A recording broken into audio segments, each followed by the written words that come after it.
De moment qu'Amile Dubois franchit les imposantes portes doubles du lycée Saint-Germain, la symphonie familière des murmures commença. Nouvelle, étrangère, cible. C'était une chanson vieille et éculée, la même qu'on jouait dans chaque établissement qu'elle avait fréquenté. Désormais, Camille connaissait la chorégraphie par cœur. Baisser la tête, se fondre dans le décor, ne parler qu'en cas d'absolue nécessité et surtout, en aucune circonstance, ne jamais révéler l'étendue de ce dont elle était capable, à moins d'être acculée sans autre choix possible. Si seulement la clique de terminale adossée au casier, leurs yeux suivant chacun de ses mouvements à travers le hall, avait la moindre idée de ce que ses choix lui avaient coûté au dernier lycée, peut-être trouverait-il une autre cible pour leur cruauté désinvolte. Le poids de leur regard pesait comme une pression physique contre sa nuque, une lourde cape d'attention importune.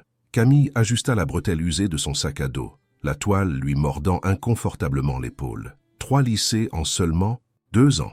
Son père, Jean-Pierre, avait promis avec cet espoir-là à ce qu'elle connaissait trop bien que ce déménagement, cette ville, serait enfin les derniers. Camille ne retenait pas son souffle. La stabilité lui semblait un concept étranger, un luxe réservé à d'autres familles.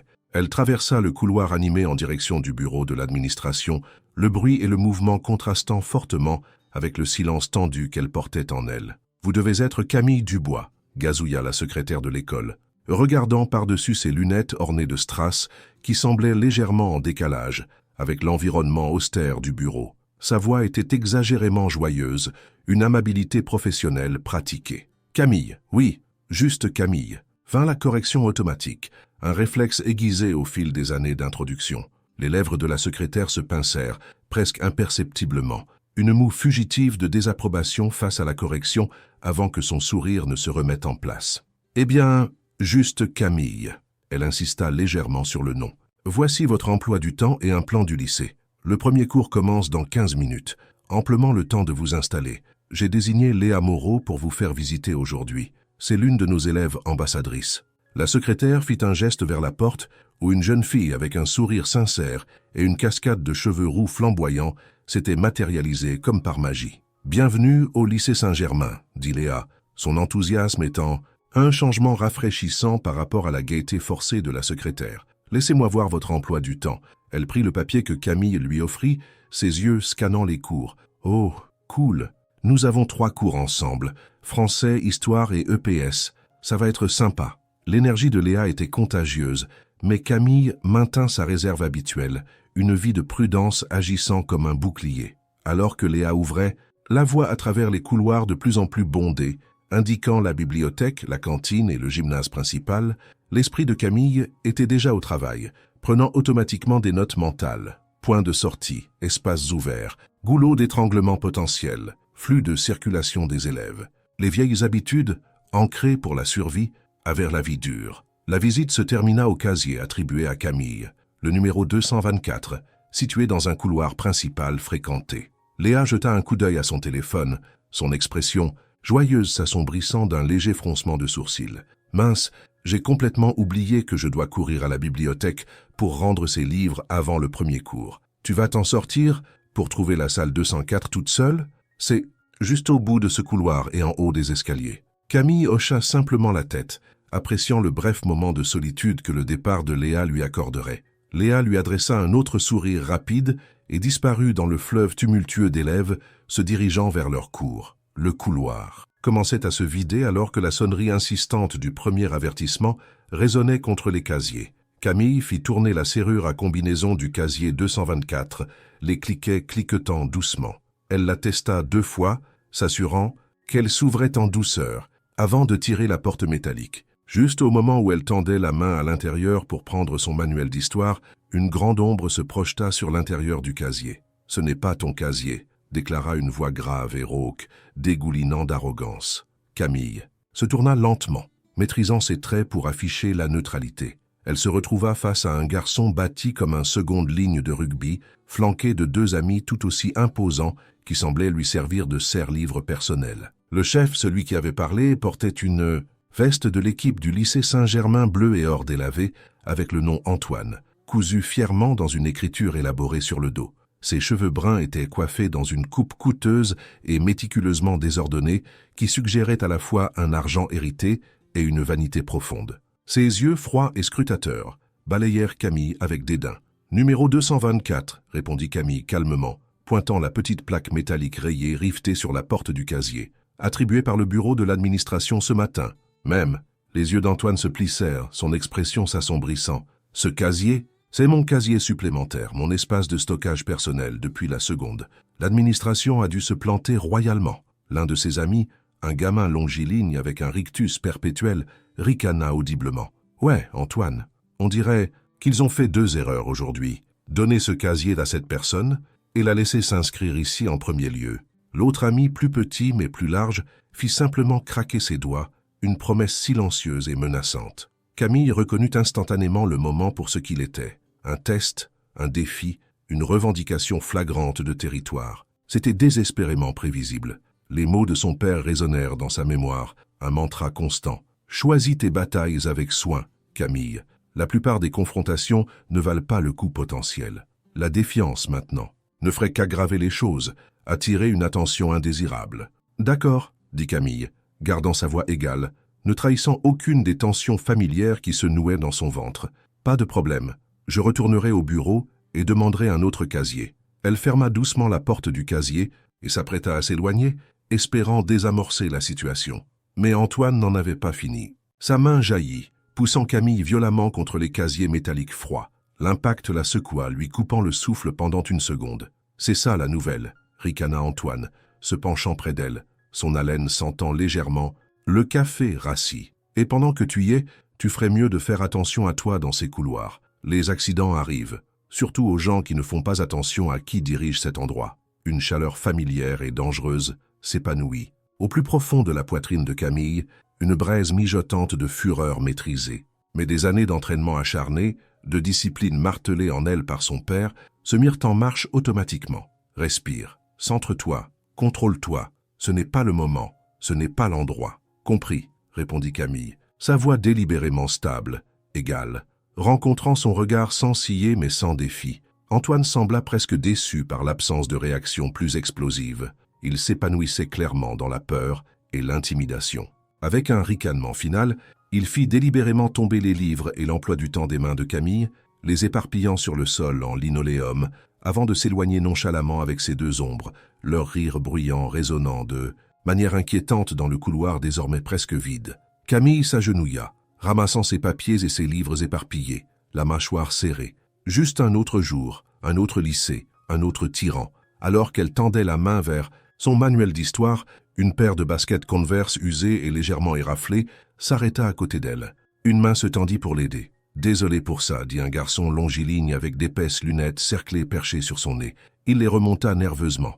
Antoine Lambert et sa bande, ce sont des crétins de première catégorie. Des crétins monumentaux, en fait. Il offrit un sourire amical et légèrement maladroit. « Je suis Théo, au fait, Théo Garnier. »« Camille Dubois, » répondit-elle, acceptant le dernier de ses papiers de sa part. « Ouais, j'ai entendu dire qu'on avait une nouvelle élève. Les nouvelles voyagent incroyablement vite ici. Le bouche à oreille d'une petite ville. » Théo lui tendit le livre d'histoire. Antoine est le capitaine de l'équipe de rugby, le caïd du lycée. De plus, son père siège au conseil d'administration de l'école.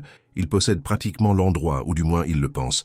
Ça lui donne un sentiment de droit acquis de la taille du Mont Blanc. « Ça va ?» dit Camille, se redressant et rangeant ses livres en sécurité sous son bras. « Ce n'est pas exactement ma première expérience de comité d'accueil charmant. » Théo haussa un sourcil curieux. « Tu déménages beaucoup, hein ? » ?»« On peut dire ça, » répondit Camille, évasivement. La sonnerie finale et stridente retentit, signalant le début officiel des cours. Camille et Théo se précipitèrent tous les deux en direction de leurs salles de classe respectives. Camille se glissa dans la salle 204, littérature française, juste au moment où le professeur fermait la porte derrière le dernier élève, ce qui lui valut un léger froncement de sourcils.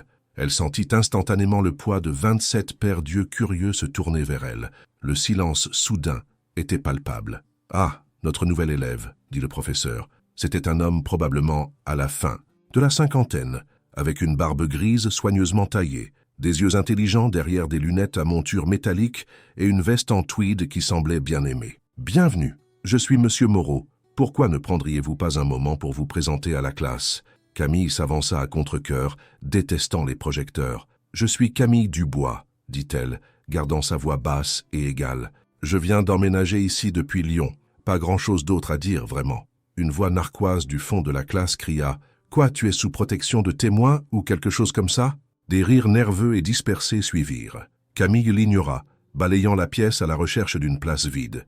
Il n'y en avait qu'une, située directement devant Antoine Lambert. Bien sûr, elle prit la place, se préparant, effectivement. Avant même que M. Moreau n'ait fini d'écrire l'ordre du jour au tableau blanc, elle sentit les coups de pied délibérés et rythmiques contre le dossier de sa chaise. Cela continua, un rythme ennuyeux et persistant, tout au long de la conférence d'ouverture de M. Moreau sur le Cedar Creek de Corneille. À l'heure du déjeuner, Camille avait mentalement cartographié la majeure partie du campus tentaculaire du lycée Saint-Germain et construit un tableau préliminaire de la hiérarchie sociale dans sa tête. C'était un exercice familier, un mécanisme de survie. Antoine Lambert et sa coterie de sportifs, principalement des types du rugby et de la lutte, tenaient court au groupe de table centrale dans la cantine bruyante et caverneuse, leur rire fort et odieux. Léa Moreau, l'élève ambassadrice, amicale, était assise avec un groupe que Camille identifia comme les enfants du théâtre, discutant avec animation de ce qui ressemblait à des scénarios. Théo Garnier, le garçon serviable avec les lunettes, était caché dans un coin plus tranquille, avec un petit groupe intense réuni autour d'un jeu de Magic, The Gathering, à en juger par les cartes étalées.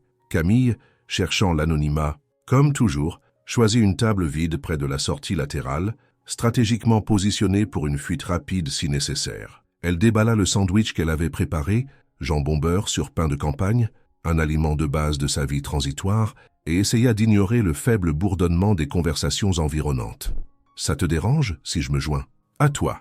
Théo Garnier apparut soudainement à côté de sa table, tenant en équilibre un plateau chargé de ce que le menu de la cantine appelait avec optimisme « gratin savoyard », une concoction d'aspect douteux de pommes de terre, de fromage et d'une sorte de sauce blanche. Camille leva les yeux, surprise, puis fit un signe de tête vers la chaise vide en face d'elle. « La France est un pays libre », marmonna-t-elle en mordant dans son sandwich. Théo se glissa sur la chaise, posant son plateau avec un fracas. « Alors ?» commença-t-il, après avoir ramassé une grosse fourchette du gratin. « Qu'est-ce qui t'amène vraiment dans notre métropole pittoresque et palpitante de Saint-Germain ?» Population blasée, il mâcha pensivement. Sérieusement cependant, pourquoi ici? Camille piqua avec suspicion les tranches de pommes sur son propre plateau. « Le travail de mon père, » dit-elle faisant court. « Il est consultant en sécurité, des trucs spécialisés. Il va là où les contrats l'emmènent. »« Ah, l'homme mystérieux qui voyage, » songea Théo. « Et ta mère ?» La posture de Camille se raidit légèrement. « Elle n'est pas dans le tableau, » répondit-elle, son ton plat, un signal clair que le sujet était clos. Théo, perspicace malgré son attitude légèrement maladroite, sembla sentir immédiatement la frontière invisible. « D'accord, compris, » dit-il rapidement, reportant son attention sur son déjeuner. « Eh bien, Saint-Germain n'est pas si mal, une fois que tu as pris tes marques et que tu as appris qui éviter activement, comme Antoine et sa joyeuse bande de crétins. » Il hocha subtilement la tête vers les tables centrales où Antoine tenait, court flanqué des mêmes deux gars de l'incident du couloir, surtout Lucas Moreau et Maxime Dubois. « Lucas est celui avec la coupe de cheveux militaire, » expliqua Théo, gardant sa voix basse. « Son père est le commissaire de police de la ville. Ça explique beaucoup, non? L'immunité, en gros. Maxime, celui qui a l'air de sentir en permanence quelque chose de mauvais comme un égout bouché, il est juste méchant, un pur psychopathe. Il aime rendre les gens malheureux pour le sport. » Théo secoua la tête. « Les trois terrorisent. Les enfants dans cette ville depuis l'école primaire. Un long et glorieux règne de terreur. Pourquoi personne ne les arrête ?» demanda Camille, sincèrement curieuse. Il semblait incroyable qu'un tel harcèlement flagrant puisse continuer sans contrôle. Théo laissa échapper un rire court et sans humour. « Tu plaisantes? Le pouvoir, l'argent, l'influence. Le père d'Antoine, monsieur. Lambert le troisième, siège au conseil d'administration de l'école et fait des dons généreux. Pense à de nouveaux uniformes de rugby, des améliorations du tableau d'affichage, ce genre de choses. Ça achète beaucoup de bonne volonté et des yeux aveugles. » Le père de Lucas, le commissaire Moreau, fait commodément disparaître toute plainte officielle concernant des adolescents qui sont des adolescents. Et Maxime? Eh bien, Maxime est juste le muscle, le chien d'attaque. Personne ne veut croiser ce trio impie. Les professeurs détournent le regard, l'administration trouve des raisons d'être occupée. C'est foutu. Camille absorba ces informations en silence. Cela brossait un tableau sombre mais malheureusement familier. La dynamique du pouvoir, la corruption, l'apathie, les ingrédients étaient les mêmes partout, seuls les noms et les visages changeaient. Plus tard cet après-midi, alors que la sonnerie finale résonnait, signalant la fin de la journée scolaire, Camille se dirigea vers le casier 224, espérant que le désagrément du matin avait été un incident isolé. Pas de chance. Antoine, Lucas et Maxime étaient adossés à la rangée de casiers, bloquant directement le sien, des sourires narquois fermement en place. Un petit groupe d'autres élèves traînait à proximité, anticipant clairement plus de drame. « Excusez-moi », dit Camille doucement, s'arrêtant à quelques mètres de distance. « J'ai besoin d'accéder à mon casier. » Antoine se poussa lentement des casiers, délibérément. « Oh, regardez les gars, ça parle !» annonça-t-il à ses amis, qui gloussèrent. Avec appréciation. « Tu sais, Dubois, je pensais à notre petite conversation de ce matin. Et je ne pense pas m'être assez bien fait comprendre. » Il fit un pas de plus, envahissant son espace personnel.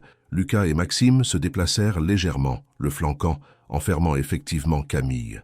Il ne s'agit pas seulement du casier, tu vois, il s'agit du respect, de comprendre l'ordre hiérarchique ici. Tu es nouvelle, tu n'es personne, tu dois apprendre ta place. Je ne cherche pas les ennuis, Antoine, répéta Camille, gardant sa voix calme et basse, essayant de ne pas attirer plus d'attention des spectateurs. Trop tard, le sourire d'Antoine était prédateur, dépourvu de toute chaleur. Il n'atteignait pas ses yeux froids. Tu vois, les nouvelles voyagent vite à Saint-Germain. Et la nouvelle est, tu as été renvoyé de ton dernier lycée. Lyon, n'est-ce pas? C'est vrai? Le corps de Camille se tendit involontairement, une crainte froide l'envahissant. Comment? Comment pouvait-il savoir ça? Les dossiers étaient censés être scellés, effacés. Son père l'avait assuré. Antoine vit le scintillement de réaction dans ses yeux, le laps de temps momentané dans son sang-froid. « Ah, je prendrai ce silence choqué pour un oui », continua-t-il, appréciant clairement son inconfort. « Alors qu'est-ce que c'était, Dubois? De la drogue? Une agression? Peut-être un peu des deux? Tu as le profil. Je dois prendre mon bus, dit Camille, jetant un coup d'œil vers la sortie, essayant de se dégager. Maxime se déplaça en douceur pour bloquer son chemin. « Le bus peut attendre, » grogna-t-il, faisant craquer ses doigts à nouveau. « Nous avons une conversation ici. Montre un peu de respect. » L'esprit de Camille s'emballa, calculant automatiquement les probabilités, les distances, les témoins potentiels. 20, peut-être 25 élèves traînaient encore dans le hall. Un professeur visible dans une salle de classe à environ 10 mètres, corrigeant des copies, inconscient, trop d'yeux, trop public pour le genre de confrontation physique, qu'Antoine et ses voyous avaient clairement l'intention de provoquer. Pas ici, pas maintenant. Elle devait contrôler le moment et l'endroit. « Demain, » dit Camille soudainement, sa voix ferme surprenant même elle-même. « Après l'école, nous pourrons parler alors, régler ça. » Antoine sembla déconcerté par la suggestion inattendue, un éclair de surprise traversant son visage, avant que le sourire arrogant ne revienne. « Oh, tu veux programmer ta raclée? D'accord, la nouvelle, bien sûr. » Il gloussa. « Derrière le gymnase, à 16h pile, nous aurons un comité d'accueil de Saint-Germain approprié qui t'attendra. » Il fit un geste grandiose. Lucas et Maxime ricanèrent à nouveau. Ils s'écartèrent légèrement, permettant à Camille de passer. Leurs rires moqueurs la suivirent tout le long du couloir et jusqu'au bus scolaire qui l'attendait, lui irritant, les nerfs comme du papier de verre. Ce soir-là, dans le petit appartement meublé avec parcimonie au-dessus d'une laverie automatique qui sentait encore légèrement l'eau de Javel et les cartons déballés, Camille suivit son rituel familier. Après, l'école. Elle enveloppa méticuleusement ses mains avec des bandages de coton usés, les mouvements précis et automatiques, avant de se lancer dans une attaque implacable sur le sac de frappe suspendu à une poutre d'acier renforcée dans le coin du salon exigu. Le bruit rythmique de ses poings et de ses pieds contre la toile dense remplit le petit espace. « Première journée difficile ?» demanda doucement son père, Jean-Pierre Dubois, depuis la porte. Il se tenait là, toujours dans ses vêtements. De travail, une simple chemise boutonnée et un pantalon, typique de sa couverture de consultant en sécurité, mais avec sa cravate dénouée et son expression lasse. Camille n'interrompit pas son assaut sur le sac, déclenchant une combinaison tranchante de 3 coups de poing, jab, direct, crochet, qui fit balancer violemment le sac de frappe sur sa chaîne. Comme d'habitude, grogna-t-elle entre les impacts. Jean-Pierre regarda sa fille, ses yeux du même brun profond que les siens, remplis d'un mélange familier de fierté et d'inquiétude. À 45 ans, il se déplaçait toujours avec la grâce tranquille et l'efficacité enroulée du combattant hautement qualifié qu'il avait été autrefois, avant que la tragédie ne frappe, avant qu'il ne devienne un veuf seul responsable, de l'éducation d'une fille avec des défis uniques, avant que leur vie ne devienne une série de relocalisations hâtives, regardant toujours par-dessus leurs épaules. avant qu'il n'ait échangé la cage de MMA contre les ombres de la sécurité d'entreprise et des détails de protection clandestins. « Tu veux en parler » demanda-t-il, sa voix douce mais ferme. « Pas vraiment. Une autre combinaison, plus rapide. Cette fois, se terminant par un puissant coup de pied circulaire qui entra en contact avec un bruit sourd satisfaisant. Le sac gémit sous l'impact. « Camille » La voix de Jean-Pierre prit ce ton, celui qui signifiait qu'il ne demandait pas, seulement en tant que son père, mais en tant que son instructeur, son sifu, l'homme qui lui avait patiemment appris tout ce qu'elle savait sur la façon de se défendre. Elle attrapa le sac qui se balançait, arrêtant son élan, sa respiration légèrement lourde, mais contrôlée. « Des gars !» expliqua-t-elle, se tournant finalement pour lui faire face, essuyant une goutte de sueur de sa tempe avec le dos de sa main bandée. Les types alpha habituels, ils pensent qu'ils dirigent l'école. Les jeux de pouvoir typiques, l'incident du casier, les tactiques d'intimidation. Elle haussa les épaules. « Je ne me suis pas engagé, papa, comme nous l'avons pratiqué. Désamorcé. Éviter la confrontation. Mais, demanda Jean-Pierre, sentant la partie non dite de l'histoire. Mais, continua Camille, sa voix baissant légèrement, ils ont en quelque sorte entendu parler de Lyon, de ce qui s'est passé là-bas. Le visage de Jean-Pierre se crispa instantanément, la lassitude facile remplacée par une tension vive. C'est impossible, Camille. Ces dossiers ont été scellés, effacés. Je m'en suis assuré moi-même. Eh bien, quelqu'un les a décellés, ou quelqu'un a parlé, dit Camille, déballant lentement ses mains, le coton humide collant à sa peau. Ils savaient, ils me l'ont jeté à la figure. Ils veulent se rencontrer demain, après l'école, derrière le gymnase. Et tu t'en iras, termina Jean-Pierre pour elle, sa voix ferme énonçant un fait, ne posant pas une question. Comme nous l'avons convenu, quelle que soit la provocation. Il rencontra son regard, le sien intense. Encore 2 mois, Camille. Juste 2 mois avant le bac. Ensuite, la fac, un nouveau départ complet, une table rase, plus de retour en arrière. Tu as dit ça à propos de cet endroit aussi, papa, lui rappela doucement Camille, la lassitude évidente dans sa propre voix maintenant. Jean-Pierre soupira, passant une main dans ses cheveux courts et grisonnants. Je sais que je l'ai fait, j'essaie, Camille. J'essaie vraiment de faire en sorte que celui-ci tienne. Camille offrit un petit sourire fatigué, la tension s'atténuant légèrement. Le fardeau partagé, la course constante, cela pesait sur eux deux. « Je sais, papa, » dit-elle doucement.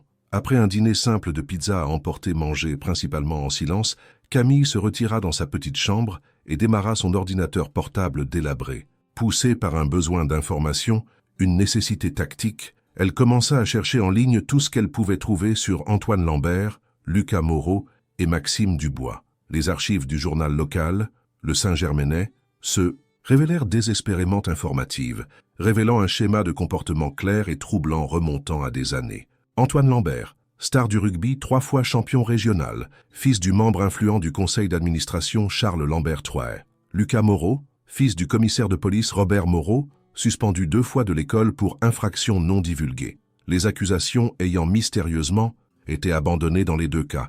Maxime Dubois, fauteur de troubles connus, un historique de vandalisme et d'agression mineure, un casier judiciaire de mineur qui aurait été effacé de manière pratique à ses 18 ans. Et puis, la découverte la plus glaçante. Édouard Lemaire, un ancien élève du lycée Saint-Germain, hospitalisé l'année dernière avec de multiples blessures, côte cassée, commotion cérébrale grave, poignet fracturé, après ce que le rapport officiel de l'école et un bref article de journal décrivaient vaguement comme une chute malheureuse dans un escalier près du gymnase. Édouard Lemaire et sa famille avaient déménagé hors de Saint-Germain peu de temps après, le transférant dans une école d'un autre district. Camille fixa la photo granuleuse accompagnant l'article, une photo d'un garçon souriant dans un uniforme de fanfare. Une chute dans les escaliers, bien sûr. Camille ferma lentement l'ordinateur portable, la certitude froide s'installant dans son estomac. Sa décision déjà à moitié formée se solidifia. S'en aller n'était pas toujours une option, pas quand d'autres étaient clairement blessés. Le lendemain passa dans une brume de normalité forcée, un flou de cours fastidieux ponctué de regards de côté et de chuchotements étouffés. La nouvelle de la réunion prévue derrière le gymnase s'était répandue comme une traînée de poudre dans tout le corps étudiant. Au cours de la 6e heure d'études, même Léa Moreau, d'habitude optimiste, avait entendu les rumeurs. Elle coinça Camille près des étagères de la bibliothèque, son expression anxieuse. « Camille, tu ne peux pas vraiment aller les rencontrer. chuchota-t-elle avec urgence, jetant des regards nerveux autour de la pièce calme. Sérieusement, l'année dernière, ils ont coincé ce gamin, Édouard Lemaire, celui qui est tombé dans les escaliers. Il a fini